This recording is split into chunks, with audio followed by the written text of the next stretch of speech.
Hi everybody, today I'm going to show you how to make pizza dough so that we can make our own pizzas.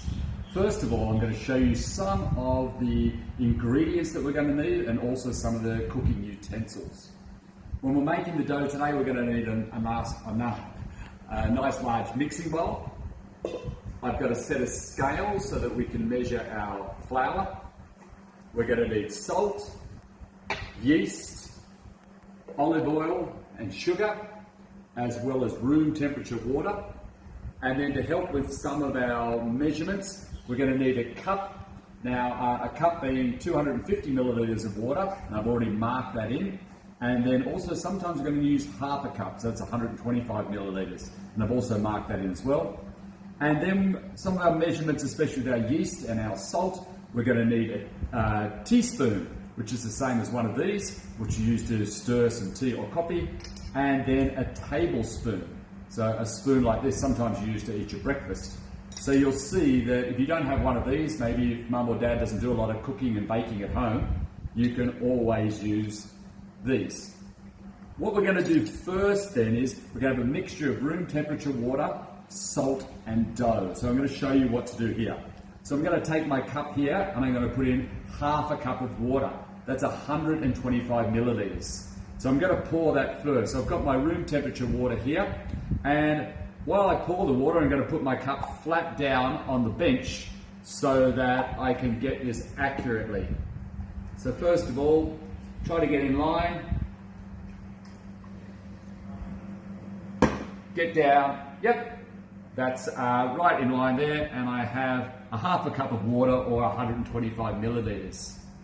I also need to add salt and yeast, 2 teaspoons of each, but it's very important that I do the salt first. So I'm going to do my 2 teaspoons of salt, and I'm going to use my little measurer here.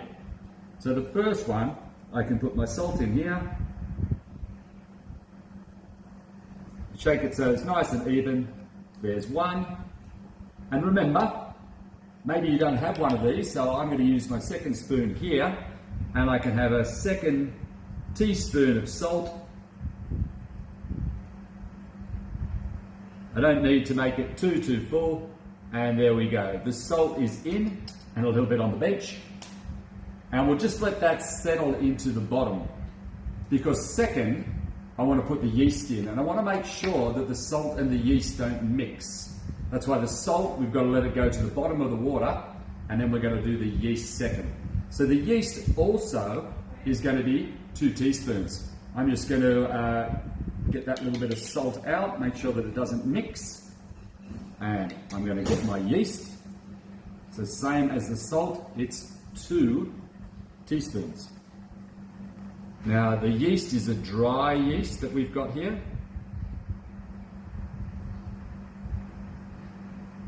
Right, so I've got 1, and if you have a look in the camera, if you come a little bit closer please, you can see that the yeast rests on top of the water where the salt goes to the bottom. Here's my second one.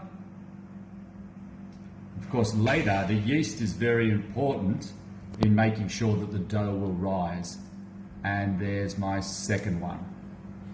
Okay?